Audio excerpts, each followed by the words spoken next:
falar um pouco agora sobre a plenária nacional do DONC e sobre a questão das propostas que a gente fez, né, que a gente vai encaminhar, mas a principal das propostas foi a questão da reestruturação do PCCTM. Tá? Eu queria lembrar as pessoas aqui, ou falar para as pessoas, porque muitas pessoas ainda estão naquela expectativa de que essa proposta ela foi discutida no Ministério da Defesa. Há uma questão de pelo menos um comando, que é o comando da Marinha, que, como a tecnologia militar ela foi criada pelo então Ministério da Marinha, o início dela foi em 98, o projeto de lei 9657, e ele, quando a tecnologia militar foi criada, ela era carreira de tecnologia naval. A Marinha queria uma carreira para poder trabalhar as discussões de uma carreira da área tecnológica, que seguisse no mesmo rumo aí de ciência e tecnologia. Exército e Aeronáutica colocaram toda a sua área tecnológica dentro da carreira de ciência e tecnologia, mas a Marinha optou por seguir uma carreira própria. Em 99, o Ministério da Defesa foi criado, os ministérios da Marinha, Exército e Aeronáutica perderam o status de ministério, viraram comando e o Ministério da Defesa passou a coordenar. Aí a carreira de tecnologia naval passou a se chamar carreira de tecnologia militar.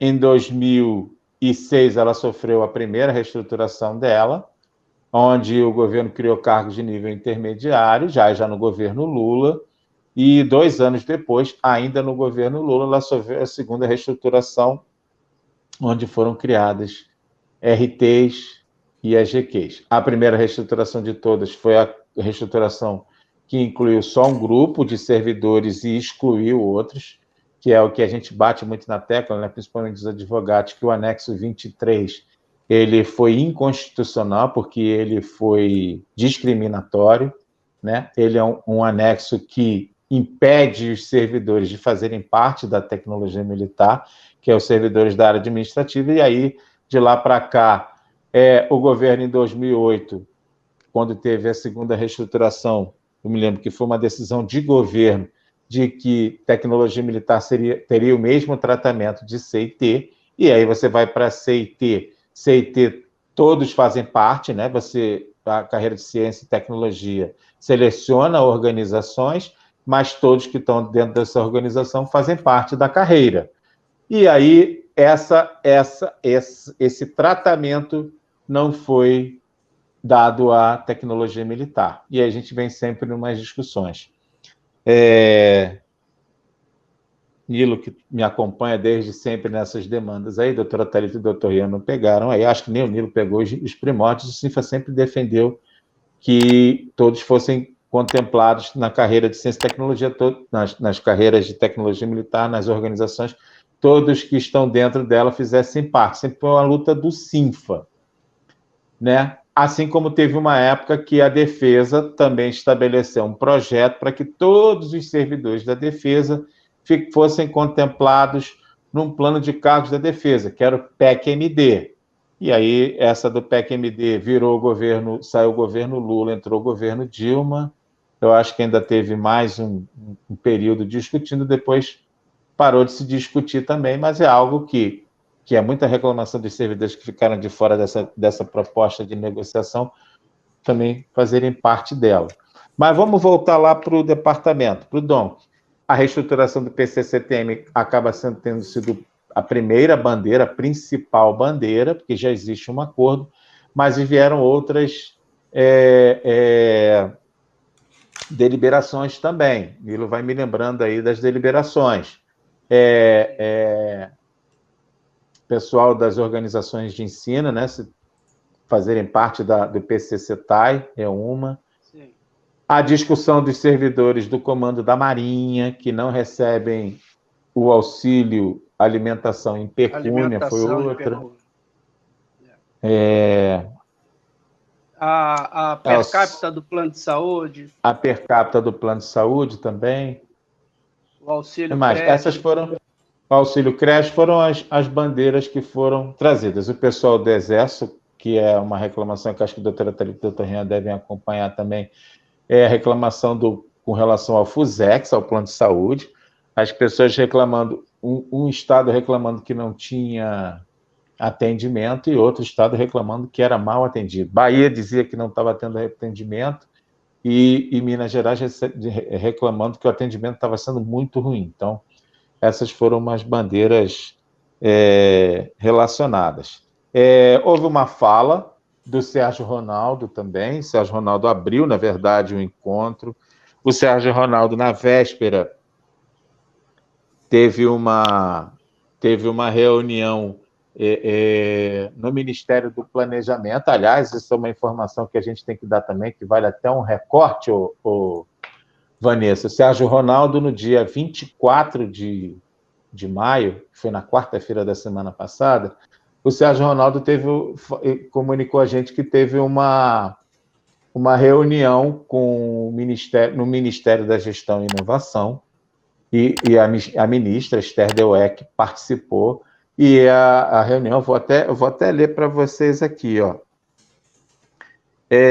para tratar sobre as adequações na portaria que instituirá regras da Mesa Nacional de Negociação Permanente dos Servidores Federais. O Ministério deu um prazo até dia 12 de junho para que as entidades e centrais façam um debate e propostas de ajuste ao texto, porque existe, foi criado lá em 2002, se eu não me engano, 2003, a Mesa Nacional de Negociação Permanente. Foi feito por um projeto de lei, se eu não me engano, um decreto, não me lembro. Ela foi instituída e que o governo Bolsonaro simplesmente não mexeu nela. Como ela está desatualizada, o governo vai atualizar ela para que ela volte a funcionar. E aí as entidades que estavam reunidas cobraram ao governo as mesas setoriais. E a ministra Esther Deuec disse que... como é que ela respondeu aqui? Deixa eu ver aqui.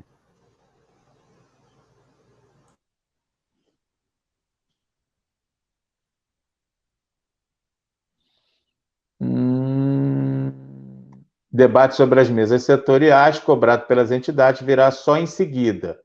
A ministra disse o seguinte: primeiro ela vai reestruturar a Mesa Nacional de Negociação, e ela sendo reestruturada, logo em seguida, as mesas setoriais vão ser iniciadas. Como existe uma discussão de reestruturação de carreira, a ministra disse que as reestruturações virão via Mesa Nacional, puxando para setorial, entendeu? Elas vão ser abertas na Mesa Nacional Permanente, e aí vai ser puxada para setorial, tá? Como ela é agora dia 12, eu estou acreditando que essa discussão das setoriais ela deve seguir para o mês de junho. Na verdade, eu acho que o governo está fazendo essa enrolação por conta mesmo do arcabouço fiscal. Eu acho que ele só vai discutir quando o arcabouço fiscal estiver fechado. Uma das grandes reclamações que todo mundo fez foi por conta daquilo que foi colocado no Congresso Nacional, na Câmara dos Deputados, pelo relator do arcabouço fiscal, que são os gatilhos que prejudicam os servidores diretamente, né? Se o governo não atingir a meta, o gatilho é acionado e aí imediatamente a gente é cortado o nosso reajuste e concurso público. Alguma fala sobre isso, Vanessa Marçal?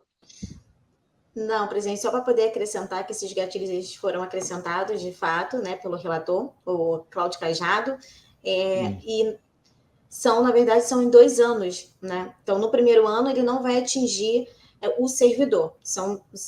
No segundo ano, na verdade, se não atingir e furar o teto de gastos, na verdade. Exatamente. Ele deu uma cajadada na galera e a galera caiu no calabouço. É o medo, né?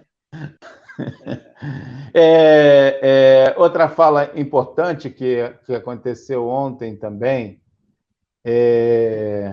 aliás, a ministra também anunciou que houve uma alteração na estrutura do Ministério e agora irá contar com uma Secretaria de Gestão de Pessoas, que ficará a cargo do economista José Celso Cardoso Júnior, e a Secretaria de Relações de Trabalho passará a responsabilidade de José Lopes Feijó. O Feijó, eu conheço ele por telefone, mas todo mundo está muito feliz de ter o Feijó aí como um interlocutor, porque ele é gente muito boa. Eu só não gostei, particularmente, fiquei triste, porque quando você cria você muda a estrutura e cria uma secretaria de gestão, isso é mais um filtro. Porque anteriormente o Sérgio Mendonça a secretaria de gestão estava subordinada a ele, entendeu? Então as decisões iam dele direto para a ministra. Agora você discute com a Secretaria de Relações de Trabalho, essa relação de trabalho encaminha para a gestão que encaminha para a ministra, entendeu? Então, esse filtro a mais aí, a minha experiência é ruim. Esse filtro foi criado no governo Dilma e eles não foram muito bons para os servidores, tá? Então, essa é só a minha decepção aí com essa notícia. Isso eu não gostei muito, não. Mas a gente vai avançando nas discussões. Se tiver vontade do governo, as coisas acontecem. É vontade de Deus primeiro, depois do governo. Outra coisa que teve ontem, doutora Thalita, principalmente doutora Thalita, que é advogada trabalhista, doutora Thalita, foi a fala do Pedro Armengol, que é o secretário de Finanças, falando sobre a regulamentação da 151, da Convenção 151. Ele falou da regulamentação da Convenção 151 da OIT e falou da 159. A 159 não é convenção, não, é recomendação, né? Da recomendação 159. Né, o Nil? Foi até muito, muito boa a fala dele. Vou falar para vocês dois, mas... Foi sim. O Pedro, né, que é o secretário de Finanças, ele teve uma fala muito importante, que ele trata sobre a negociação coletiva e direito à organização sindical no serviço público, né? Isso. E que ele fala também que existe até um grande vazio no movimento sindical dos servidores públicos, que é justamente na falta de regulamentação da negociação coletiva. Sem ela, ficamos de mãos atadas. Fala de Pedro Armengol. Ele falou que foi criado um grupo de trabalho, né, Nil? O governo federal criou, junto com as centrais, um grupo de trabalho para fazer um encaminhamento ao Congresso Nacional. A ministra Esther Deuick, nessa reunião, estava o Luiz Marinho, ministro do Trabalho, e a ministra Esther Deuick, ela até disse que desde que estava na transição, que o governo já estava discutindo a regulamentação da 151 da OIT. Sim. Ele até fez uma fala, queria até que o Nilo falasse sobre isso, que é a questão do governo anterior. Pega aí, Nilo. Tá. Bom, ele fala que o governo anterior se negou a negociar com os servidores e servidoras federais. Nós não éramos nem ouvidos e passamos 6 anos sem reajuste salarial, além de sofrermos ataques constantes por parte do governo. Precisamos aprovar a Convenção 151 da OIT, que estabelece a negociação coletiva no Brasil, para evitar que isso não volte a acontecer, acrescentou Pedro Armengol. Principalmente, a gente tem até uma ação contra ele, né? Contra o Paulo Guedes. Lembra dos ataques que o Paulo Guedes fez? Vai botar uma granada no bolso do servidor, chamou a gente de parasita. Tudo isso é muito ruim. Aí, a doutora Thalita é advogada trabalhista, né? O doutor Rian, a especialidade dele é constitucional.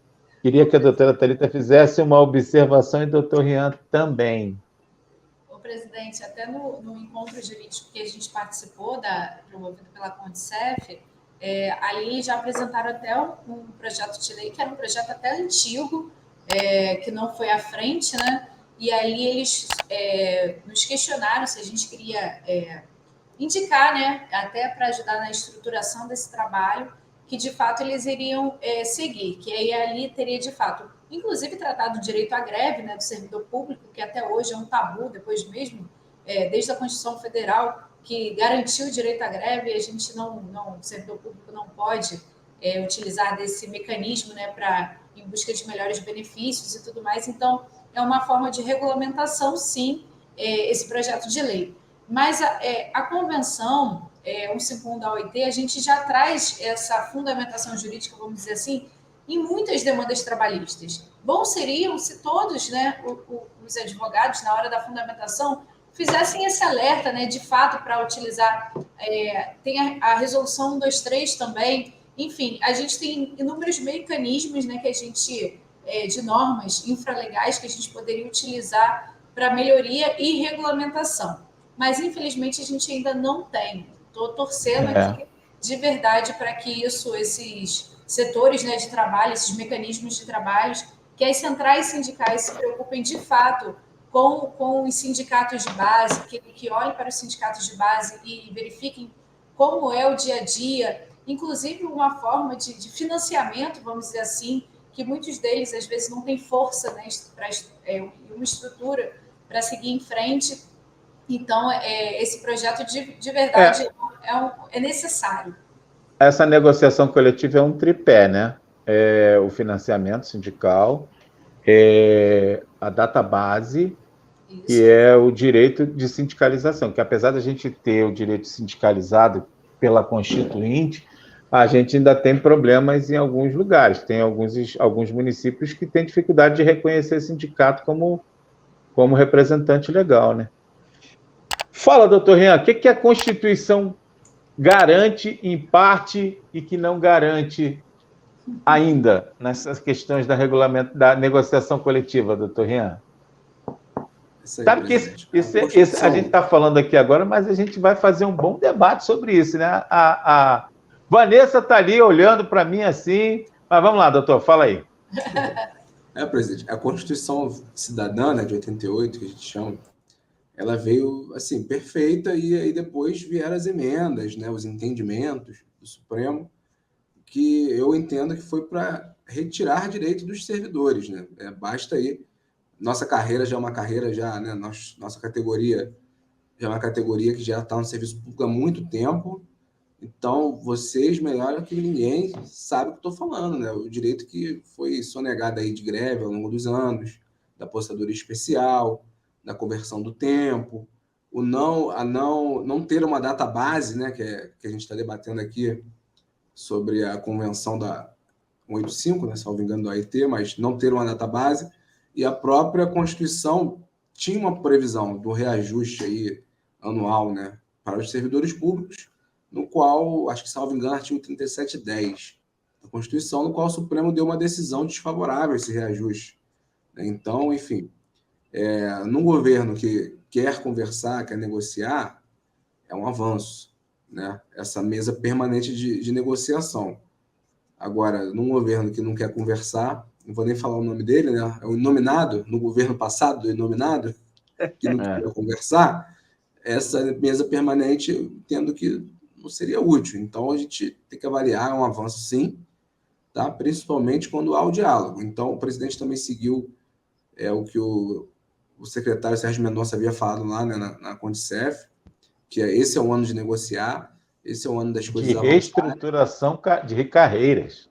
Isso. Então, tudo está caminhando, presidente, graças a Deus. E graças à luta aí do Sinfa, do presidente da diretoria, de todos os filiados que estão contribuindo para que as coisas avancem, né, presidente?